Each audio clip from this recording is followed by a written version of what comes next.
మొట్టమొదటిది మైక్రోప్లాస్టిక్స్.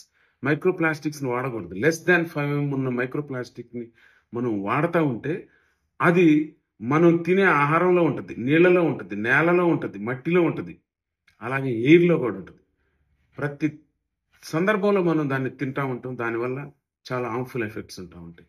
రెండవది, ఈ మైక్రోప్లాస్టిక్ ఉన్న బ్యాడ్ హ్యాబిట్ ఏంటంటే, అది ఒక్కటే కాకుండా దాంతో పాటు కొన్నిటిని అబ్జార్బ్ చేస్తాయి. అంటే మనకి ఎన్విరాన్మెంట్‌లో, సాయిల్‌లో ఉన్న పెస్టిసైడ్స్ గాని, పొల్యూటెంట్స్‌ని గాని, అంటే మనకి 1+1 ఆఫర్ లాగా ప్లాస్టిక్ ఒకటే కాకుండా ప్లాస్టిక్‌తో పాటు పెస్టిసైడ్స్‌ని, పొల్యూటెంట్స్‌ని కూడా మనం తినే అవకాశం ప్లాస్టిక్ చేస్తా ఉంటది.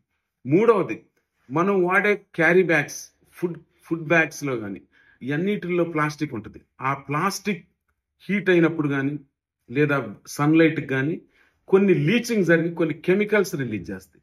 అంటే బిస్ఫెనాల్ ఏ గాని, థాలేట్స్ ఇట్లాంటి టాక్సిన్స్ రిలీజ్ అయ్యి, అయి మన బాడీలోకి వెళ్ళిపోవటం వల్ల పర్టిక్యులర్‌గా యంగ్ పీపుల్‌కి infertility problem, plastic to fuel conversion, అది ఇంకా రీసెర్చ్‌లో ఉంది. అట్లాగనే కొన్ని ఎంజైమ్స్ వచ్చినాయి, ప్లాస్టిక్ ఈటింగ్ ఎంజైమ్స్ అని. వీటి వల్ల కూడా ప్లాస్టిక్ డిగ్రేడ్ అవుతుంది. అంటే రీసైకిల్ జరుగుతా ఉన్నది. బయోప్లాస్టిక్స్ అన్నమాట.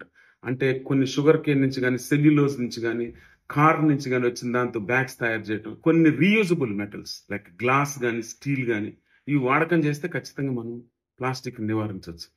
సో